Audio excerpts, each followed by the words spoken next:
الحمد لله نحمده ونستعينه ونستغفره ونعوذ بالله من شرور أنفسنا ومن سيئات أعمالنا من يهده الله فلا مضل له ومن يضلله فلا هادي له ونشهد أن لا إله إلا الله وحده لا شريك له وأشهد أن محمدًا عبده ورسوله أما بعد فإن خير الحديث كتاب الله وخير الهدي هدي محمد صلى الله عليه وسلم وشر الأمور محدثاتها وكل محدثة بدعة وكل بدعة ضلالة وكل ضلالة في النار اعوذ باللہ من الشیطان الرجیم چالو ہے وقرن فی بیوتکن ولا تبرجن تبرج الجاہلیۃ الاولی۔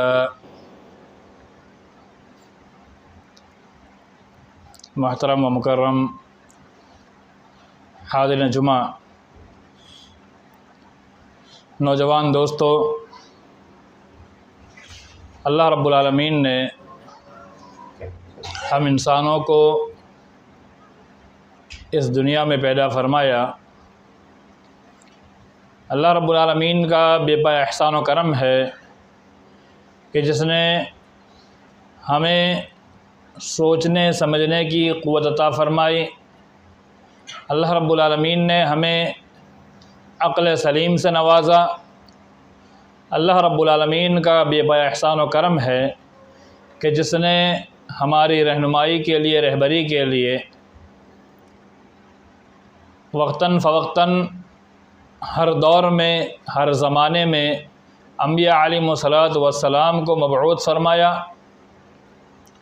امت محمدیہ کی رہنمائی کے لیے اللہ رب العالمین نے اپنے آخری نبی حضرت محمد صلی اللہ علیہ وسلم کو قرآن جیسی عظیم کتاب دے کر اس دنیا میں مبعوث فرمایا۔ یہ اللہ رب العالمین کا ہم پر بہت بڑا احسان و کرم ہے۔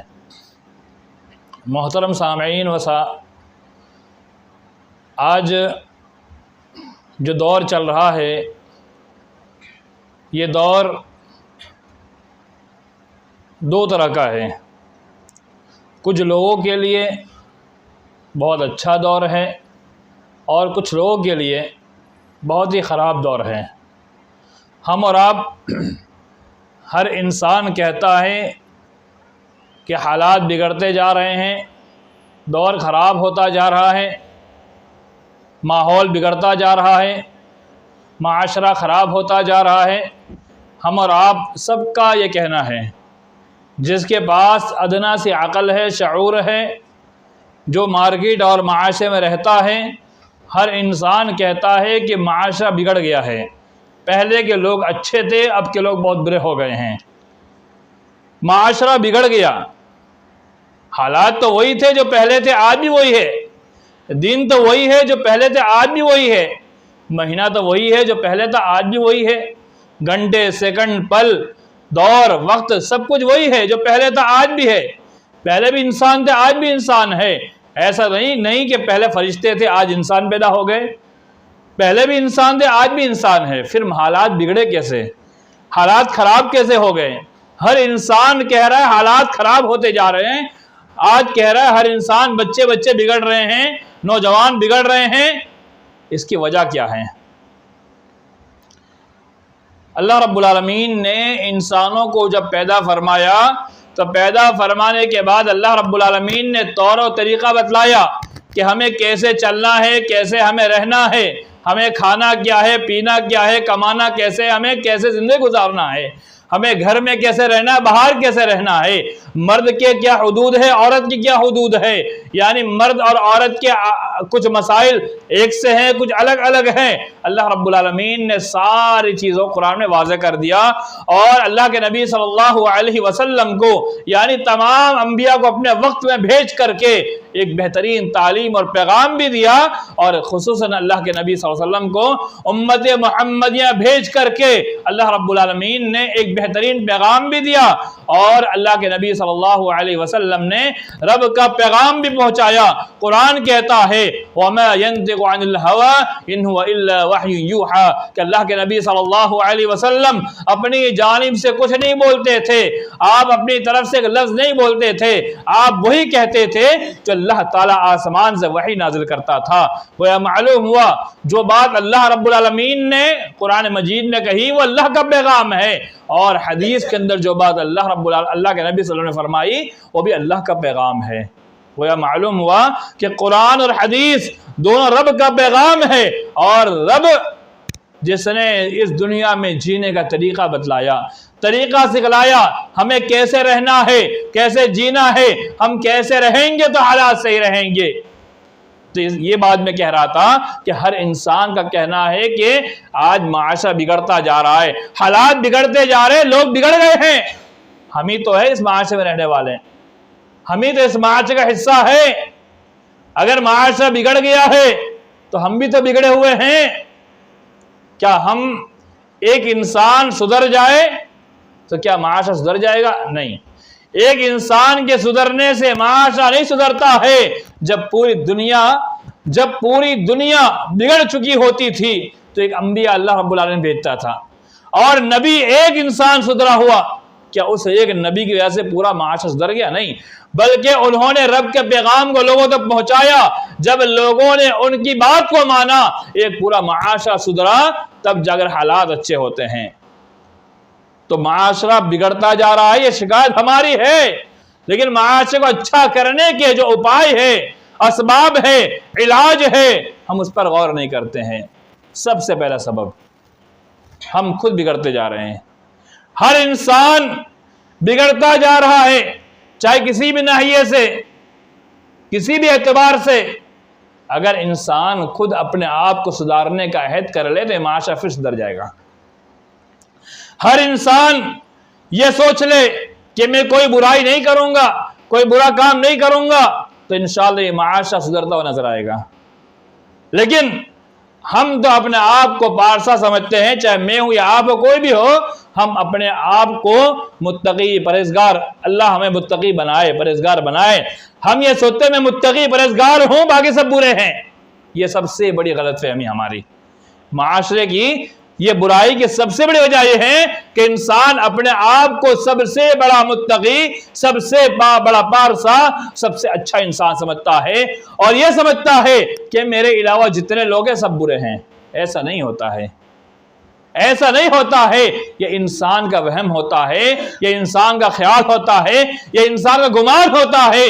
جبکہ میں اگر اچھا ہوں تو بہت سارے لوگ بھی اچھے ہیں، میں برا ہوں تو بہت سارے لوگ برے بھی ہیں۔ لیکن صرف اپنے آپ کو اچھا سمجھنا اور سب کو برا سمجھنا، یہ انتہائی بڑی غلط فہمی ہے۔ تو یہ چیز ہمیں دور کرنی ہوگی کہ میں ہی سب سے اچھا ہوں، نہیں، بلکہ مل جل کر کے ہمیں کام کرنا ہوگا، معاشرے پر ہمیں ایک اچھا ایک پربھاؤ دکھانا ہوگا، یعنی رب کے فرمان کے مطابق زندگی گزارنا شروع کرنا ہوگا، تو انشاءاللہ معاشرہ سدھر جائے گا۔ بگڑتے معاشرے کے اندر سب سے بڑی چیز جو آج نظر آتی ہے نا، وہ غیر محرم مرد اور غیر محرم عورت کا آپس میں ملنا جلنا، یا ان پر آنکھیں کسنا، یا پھر ان پر آوازیں لگانا اور ان کے ساتھ عشق بازی لڑانا، یہ معاشرے کی سب سے بڑی برائی آج پائی جا رہی ہے۔ جبکہ قرآن کہتا ہے وَلَا تَقْرَبُوا الزِّنَا، تم زنا کے قریب بھی نہ جاؤ، زنا مت کرو، نہیں کہا زنا کے قریب بھی مت جاؤ، یعنی زنا تک لے جانے والے جتنے راستے ہیں کسی راستے مت جاؤ۔ حدیث کے اندر آتا ہے کسی غیر محرم لڑکی کو آنکھ سے دیکھنا آنکھ کا زنا، ہاتھ سے چھونا ہاتھ کا زنا، پیر سے چل کے جانا پیر کا زنا، اس کے ساتھ بات کرنا زبان کا زنا۔ اور حدیث کا آخری جملہ ہے کہ شرمگاہ زنا کی تصدیق کرتی ہے، یعنی انسان کے یہ سارے ذرائع، اس سے بات کرنا، اس کو چھونا، اس کی طرف چل کے جانا اور اس کی طرف اپنی نگاہ کو دوڑانا، یہ زنا کے قریب لے جانے کا ذریعہ ہے اور زنا تک پہنچانے کے راستے ہیں، اور شرمگاہ کے ذریعے انسان زنا کر بیٹھتا ہے۔ یہ حدیث ہے، میرے الفاظ نہیں ہیں۔ گویا معلوم ہوا کہ آج معاشرے کے اندر بگاڑ کی سب سے بڑی وجہ کسی غیر محرم عورت کو دیکھنا۔ قرآن کیا کہتا ہے؟ ہم تو سوچتے صرف عورت پردہ کرے گی نا، قرآن کہتا ہے قل للمؤمنین یغضوا من ابصارہم ویحفظوا فروجہم، اے نبی صلی اللہ علیہ وسلم آپ کہہ دیجئے، کس سے؟ للمؤمنین، مومن مردوں سے کہہ دیجئے، مومن، اللہ اکبر، عام لوگ نہیں، عام مسلمان نہیں، بلکہ مومن مردوں سے کہہ دیجئے یغضوا من ابصارہم، وہ اپنی نگاہوں کو نیچی رکھے، نگاہیں جھکائے رکھے، وَيَحْفَظُوا فُرُوجَهُمْ، تو ان کی شرمگاہ کی حفاظت ہوگی۔ وہ معلوم ہوا کہ زناکاری کا پہلا مرحلہ آنکھ ہے، زناکاری کا پہلا مرحلہ آنکھ ہے۔ انسان جب کسی غیر محرم مرد عورت کو دیکھتا ہے تو اس کا دل مائل ہوتا ہے، اور مائل ہونے کے بعد وہ اس کو اپنے قریب کرنے کی کوشش کرتا ہے، اس کے بعد زنا جیسے برے کام کو انجام دیتا ہے۔ تو اللہ نے کہا مومنوں کو اپنی نگاہیں جھکائے رکھے۔ اس کا مطلب آپ گاڑی چلا رہے ہو، سامنے نہ دیکھ کے نیچے، ایسا نہیں ہے۔ کسی غیر محرم عورت جا رہی ہے معاشرے کے اندر، اگر کوئی ہماری بہن گزر رہی ہے تو ہماری نگاہیں اس پر نہ جائے، بلکہ ہم اپنا کام میں مشغول رہے۔ آج ہوتا کیا ہے، کوئی لڑکی جا رہی ہو اور ہماری نگاہ اس پر اڑ جاتی ہے، ہم اس پر تکتکے لگائے بیٹھ جاتے ہیں۔ سب سے گندی عادت ہے۔ شریعت نے کہا اپنی نگاہ نیچے رکھو۔ مردوں کو بھی حکم دے دیا کسی عورت کو آپ نہیں دے سکتے، آپ کسی غیر محرم عورت کو دیکھنے کا آپ کو حق نہیں ہے۔ ہاں یہ حدیث کے اندر آتا ہے اگر اچانک نظر پڑ جائے تو اتنا گنجائش ہے، لیکن اس کے بعد دوبارہ نہیں۔ اور ایک مسئلہ بھی واضح کر دوں، آج تو یہ بھی چلا رہا ہے کہ کسی غیر محرم عورت کو شریعت نے دیکھنے منع کیا ہے، وہ تو خوب دیکھتے ہیں، لیکن جس چیز کا حکم دیا ہے وہاں پر شرم محسوس کرتے ہیں۔ حدیث کے اندر آتا ہے جب کسی لڑکی کے ساتھ تمہیں شادی کرنا ہو، ایک نظر اسے دیکھ لو، وہاں تو شرم محسوس کرتے ہیں۔ ارے ہم کہاں دیکھیں گے، ارے لوگ برا سمجھیں گے، معاشرہ برا سمجھے گا۔ شریعت نے کہا دیکھ لو، جہاں گنجائش ہے وہاں شرم آ رہی ہے، جہاں گنجائش نہیں ہے اور بے حیائی پھیلنے کا ذریعہ ہے، زناکاری عام ہونے کا ذریعہ ہے، فحش کام کا ذریعہ ہے، وہاں ہماری نگاہ اڑ جاتی ہے۔ میرے ایمان والے بھائیوں، سب سے پہلے اپنی نگاہوں کو نیچے رکھے، یعنی کسی غیر محرم عورت کو نہ دیکھے۔ اس کے فوراً بعد دوسری آیت کے اندر وَقُلْ لِلْمُؤْمِنَاتِ يَغْضُضْنَ مِنْ أَبْصَارِهِنَّ، عورت نہیں ہے، اپنے گھر کی عورت سے جا کے آپ پہنچائیے، آپ بتائیے، اے نبی صلی اللہ علیہ وسلم آپ کہہ دیجئے، کن سے؟ مومنہ عورتوں سے کہہ دیجئے يَغْضُضْنَ مِنْ أَبْصَارِهِنَّ، وہ بھی اپنی نگاہیں نیچے رکھے، جھکائے رکھے، کسی غیر محرم مرد طرف نہ دیکھے، کوئی عام انسان طرف نہ دیکھے، اس کی چال ڈھال، اس کے بال، اس کے سٹ پینٹ کپڑے اور اس کی لچک بھری آواز اور چال پہ نہ دیکھے، بلکہ اپنی نگاہوں کو نیچے رکھے۔ اور اس کا فائدہ کیا ہوگا؟ وَيَحْفَظْنَ فُرُوجَهُنَّ، ان کی جو شرمگاہ ہے اس کی حفاظت ہوگی، یعنی اگر وہ اپنی نگاہ جھکائے رکھے گی تو اس کی شرمگاہ کی حفاظت ہوگی۔ حدیث کے اندر آتا ہے اللہ کے نبی صلی اللہ علیہ وسلم نے فرمایا کہ جب کسی مرد کو اگر کوئی عورت اچھی لگ جائے، کسی مرد کو کوئی عورت اچھی لگ جائے تو اپنے گھر جائے اور اپنی عورت کے ساتھ جا کے ہم بستری کر لے۔ یہاں تک الفاظ آتے ہیں کہ اس عورت کے پاس، جو عورت تمہیں اچھی لگی ہے، اس کے پاس وہی ہے جو تمہاری بیوی کے پاس ہے۔ اس شریعت اسلامیہ کا اصول دیکھیے، حدیث سے پیش کر رہا ہوں، نوجوانوں سنو، جن کی شادی نہیں ہوئی وہ شادی کا انتظام کریں، جن کی شادی ہو چکی ہے۔ اگر معاشرے کے اندر کوئی عورت تمہیں اچھی لگ گئی، اب تمہارا دل مائل ہو گیا، اب اس کے ساتھ بدکاری کرنا ہے، اس سے بدکاری نہیں کی جائے گی، بلکہ اپنی ہوس بجھانے کے لیے، اپنے خواہشات کو بجھانے کے لیے اپنے گھر پہ جاؤ اور اپنی بیوی کے پاس جا کر وہ کام کرو جو تم اس سے کرنا چاہتے ہو۔ اگر یہ کام انجام دیا جائے تو فحش کام بچے گا؟ کبھی نہیں بچ سکتا۔ یعنی شریعت نے جتنے فحش کام ہے، معاشرے کو برباد کرنے والے کام ہے، ماحول کو بگاڑنے والے کام ہے، اس سارے کام کو چھوڑ کر کے حلال طریقہ بتلا دیا۔ تو یہ دو بات آپ کے سامنے پیش ہوئی کہ مرد کو بھی حکم دیا کہ نگاہیں نیچی رکھے، اور عورت کو بھی وہ اپنی نگاہیں نیچے رکھے، یعنی کوئی غیر محرم مرد کسی غیر محرم عورت کو نہ دیکھے، کوئی غیر محرم عورت کسی غیر محرم مرد کو نہ دیکھے۔ یہ شریعت کا کھلم کھلا اصول ہے۔ جب دیکھنا چھوڑ دیں گے تو زناکاری اپنے آپ ختم ہو جائے گی۔ یہ اصول قرآن کا ہے۔ اگر آنکھ کی حفاظت کر لیں گے نا تو زناکاری ختم ہو جائے گی۔ ابھی دیکھیے میں نے یہ عنوان اس لیے ٹاپک چنا، میں آپ کو صاف بتا دوں، کل کے نیوز، کل کتنی تاریخ تھی؟ 15 فروری، پرسوں 14 فروری تھی۔ 14 فروری کے دن کیا ہوتا ہے سب جوان جانتے ہیں، بتانے کی بات نہیں ہے، لیکن میں نے ٹاپک کیوں چنا اس کی وجہ بتا دوں۔ 15 فروری کل کے دن جو نیوز پیپر آیا، اس نیوز پیپر میں ایک نوٹس آئی اور ایک خبر آئی کہ 10 فروری سے لے کر کے 14 فروری تک سب سے زیادہ بکری اگر کسی چیز کی ہوئی ہے، زبان سے الفاظ نکل نہیں رہے ہیں، جسے عام زبان کے اندر کونڈم کہا جاتا ہے، اور وہ دوائیں جس کے ذریعے سے حمل روکا جاتا ہے، وہ دوا جس کے ذریعے حمل روکا جاتا ہے اور جو حمل بنانے سے روکنے کی چیز ہے اس کا سب سے زیادہ استعمال ہوا۔ یہاں تک کہا گیا کہ پچھلے سال سے اس سال 10 گنا زیادہ اس کی بڑھوتری بڑھ گئی، اور یہ بھی کہا کہ گلاب جو ہر سال تحفے دیے جاتے ہیں نا، اس گلاب سے بھی گلاب کی بکری ڈاؤن ہو گئی اور یہ 2 چیز کی بکری بڑھ گئی۔ اللہ اکبر! کیا معلوم ہوا؟ کیا معلوم ہوا؟ یہ نوجوانوں نے زناکاری اتنی زیادہ کی کوئی حد نہیں۔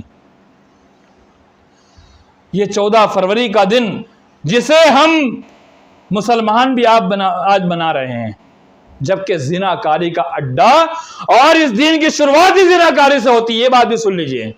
وہ دن ضرور گزر گیا لیکن میں ضرور بتاؤں گا، اس دن کی شروعات ہی زناکاری سے ہوئی ہے۔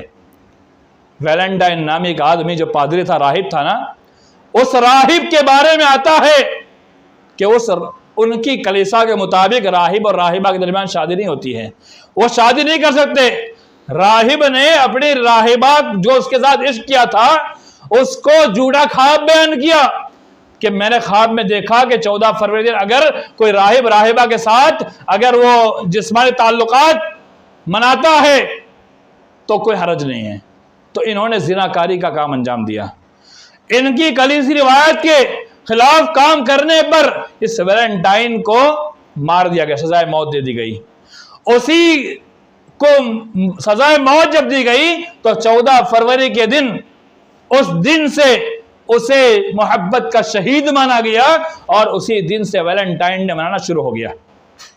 گویا 14 فروری دن یہ ویلنٹائن ڈے زناکاری جیسے برے کام سے شروع ہوتی ہے، اور آج بھی زناکاری جیسے برے کام کے اندر آج بہت سارے ہمارے مسلم نوجوان بھی نظر آتے ہیں۔ اللہ حفاظت فرمائے۔ تو زناکاری اتنی اچھی چیز نہیں جتنی ہم سمجھتے ہیں۔ شریعت نے کہا وَلَا تَقْرَبُوا الزِّنَا، زنا کے قریب بھی نہ جاؤ۔ کوئی زنا کا کام انجام دے دے، اگر وہ شادی شدہ نہیں ہے تو انہیں 100 کوڑے مارے جائیں گے اور 1 سال جلا وطن کیا جائے گا۔ اگر شادی شدہ ہے تو دونوں کو رجم کر دیا جائے گا۔ یہ ہماری شریعت ہے، یہ ہمارے شریعت کا اصول ہے۔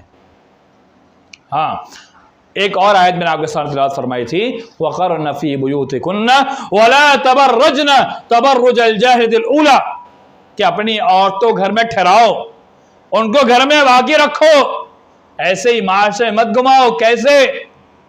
ایک تو کام سے باہر نکل رہی ہے، نکلے، لیکن وَلَا تَبَرَّجْنَ تَبَرُّجَ الْجَاهِلِيَّةِ الْأُولَىٰ، کہ زمانے جاہلیت میں جس طرح عورتیں گھر سے باہر نکلتی تھی ویسے مت نکالو۔ کیسی؟ کوئی پردے کا اہتمام نہیں، کپڑے ایسے پہنے ہو، حدیث کے اندر آتا ہے نساء کاسیات عاریات مائلات ممیلات رؤوسهن كأسنمة البخت المائلة لا يجدن ريحها وإن ريحها لا توجد من مسجد كذا وكذا، رواہ مسلم۔ ایسی عورتیں ہوگی، کپڑے پہنی ہوگی لیکن عاریات ننگی ہوگی، یعنی ایسے کپڑے جو آج ہماری مائیں بہنیں پہنتی، اللہ حفاظت کرے۔ جسم برا دکھتا ہے، نیٹ والے کپڑے پہن لیے پورا دکھتا ہے، نوجوان مائل ہو جاتے ہیں۔ ایسا لباس کہ آدھا جسم ان کا اس میں نظر آ رہا ہے۔ یہ شریعت نے کہا ایسی عورتیں ہوگی، ایسی عورتیں جو کپڑا پہنی ہوگی لیکن ان کا جسم ننگا ہوگا، مائلات ممیلات، مائل کرنے والی ہوگی، یعنی نوجوان مردوں کو مائل کرے اپنی طرف. آج یہی ہو رہا ہے ہمارے معاشرے کے اندر. ممیلاتن، اور خود بھی مائل ہونے والی ہوگی. ایک تو مائل کرنے والی اور ایک خود مائل ہو رہی ہوگی. کسی نوجوان اچھے لڑکے کو دیکھ لیا اس کا دل پگھل جاتا ہے.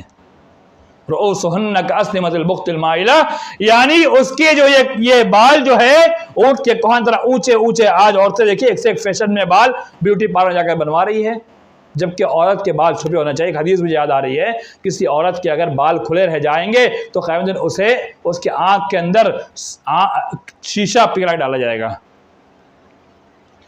ایسی عورتیں جن کے بال بڑے ہی ایسے بناؤ سنگار والے جس سے مرد مائل ہوں گے، ایسے اگر عورت نکلے گی لا یجدن ریحھا، اللہ کے نبی صلی اللہ علیہ وسلم نے فرمایا وہ جنت تو پانا بہت دور کی بات ہے، جنت کی خوشبو تک نہیں پائے گی.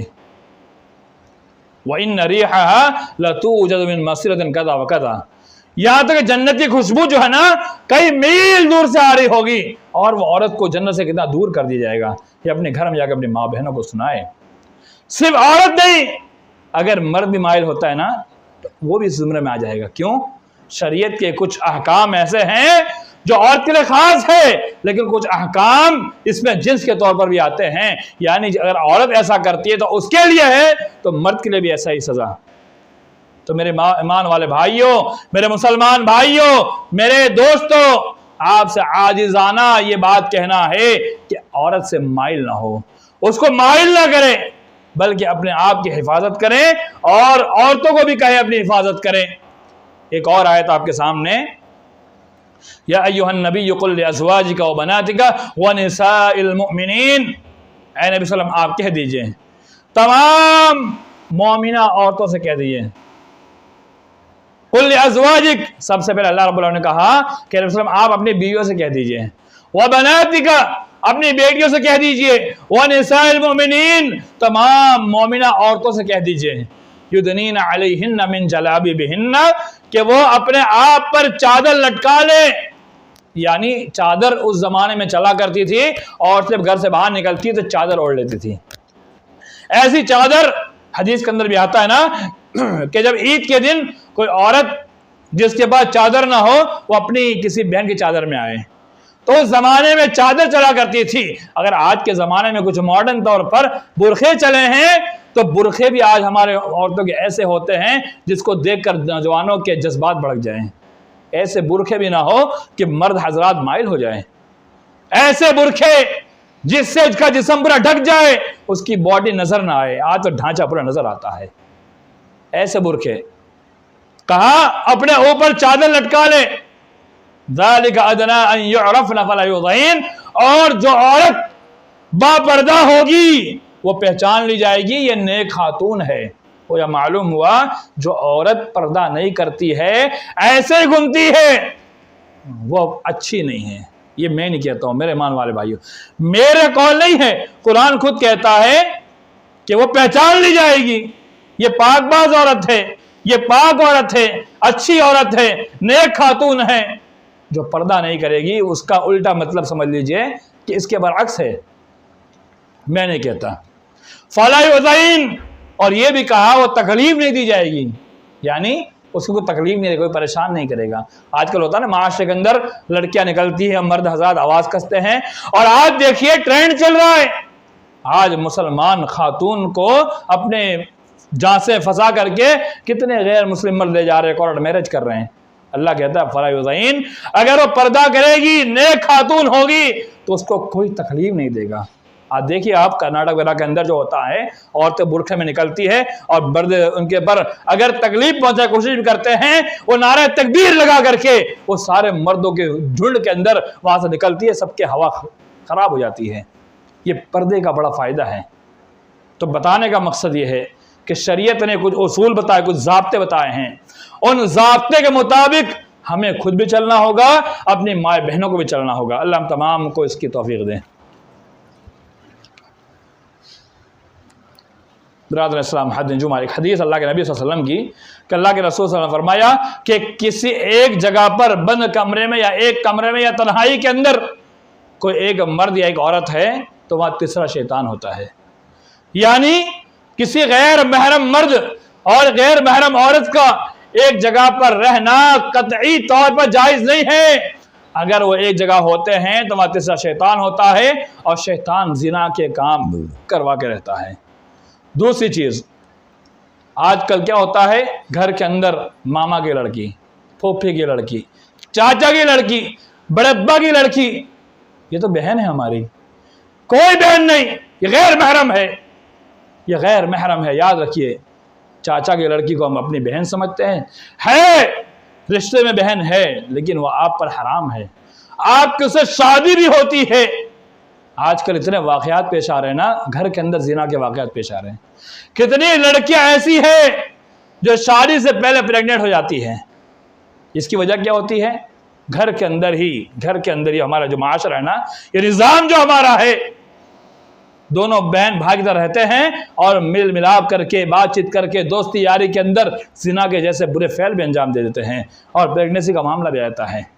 کتنی شادیاں ٹوٹنے کی وجہ یہ بھی ہوتی ہے کہ شادی سے پہلے ماما کا لڑکا، چاچا کا لڑکا، خالہ کا لڑکا، وہ تو ہمارا بھائی ہے، ارے ہم تو بھائی بہن طرح رہ رہے ہیں، میرے ایمان والے بھائیوں، یہ سارے چور دروازے ہیں۔ اور اس کے بعد جب عورت شادی کر کے آتی ہے نا، اس شوہر کے بھائی، الحن الموت، کہا اللہ کے نبی صلی اللہ علیہ وسلم نے کہ دیور موت ہے، دیور موت ہے۔ ایک عام انسان وہ جلدی زنا کاری نہیں کرے گا، لیکن دیور بہت جلدی کر لے گا۔ کیوں؟ کیسے؟ اسی گھر کے اندر وہ دیور رہ رہا ہے، تعلقات بہت قریب ہو جاتے ہیں، اگر کوئی معاملہ کر بھی لیں گے تو کسی سے بتانے نہیں جا پائے گی، چھپانا پڑے گا مجبوراً۔ اور بہت سارے واقعات ایسے آج کل رونما ہوتے ہیں کہ دیور بھابھی کے معاملات اتنے سارے بنتے جا رہے ہیں، بھائی کو پتہ نہیں اور بھابھی کے ساتھ دیور کا کیا معاملہ ہے۔ شریعت نے جو نظام بنایا ہے، اس نظام کے تک ہم چلیں گے تو ہی ہم سچے مسلمان ہوں گے۔ یا ایھا الذین آمنوا ادخلوا فی السلم کافہ، اللہ نے کیا کہا؟ ایمان والو مکمل اسلام میں داخل ہو جاؤ، آدھے ادھورے نہیں، یعنی بعض آیت کو مانا بعض آیت کو چھوڑ دیا، یہ اسلام نہیں ہے۔ بعض احکام کو مانا بعض احکام کو چھوڑ دیا، یہ اسلام نہیں ہے۔ اسلام کس چیز کا نام ہے؟ آپ کو شریعت کے ایک ایک مسائل کو، ایک ایک احکام کو، ایک ایک بات کو آپ کو ماننا ہوگا۔ نہیں مانیں گے تو ہم اپنے آپ کو مسلمان تو کہیں گے، لیکن اللہ کے جب حساب کتاب ہوگا نا، اللہ کی قسم ہم بہت شرمندہ ہوں گے اور اپنے آپ کو معاف بھی نہیں کر پائیں گے۔ اس لیے آج ہی سوچنے سمجھنے کی بات ہے۔ معاشرے کے اندر آج جو برائیاں پھیل رہی ہے، میں بات ختم کرتا ہوں، ہمارے معاشرے میں ہم کہتے ہیں آج برائی عام ہوتی جا رہی ہے، اس برائی کے بڑھنے کی وجہ ہم بھی ہے اور اس معاشرے کا حصہ ہم بھی ہے۔ اگر ہم خود اس برائی کو ختم کرنے پر آ جائیں گے، انشاءاللہ برائی اپنے آپ ختم ہوتی جائے گی۔ اور ایک بات ختم کرتا ہوں، اگر ایک گھر کے اندر، بہت سارے لوگ یہ بھی کہہ سکتے ہیں کہ آج اتنے پیسے نہیں، فراوانے نہیں، ہم ایک گھر کے اندر کیسے الگ رہ سکتے ہیں؟ دیکھیے، ایک گھر کے اندر رہنے کا بھی نظام ہوتا ہے۔ اگر ایک گھر کے اندر 2 3 بھائی 4 بھائی رہ رہے ہوں اور سب کی شادی ہو چکی ہو، اس گھر میں پردہ کیا جا سکتا ہے۔ کیسے؟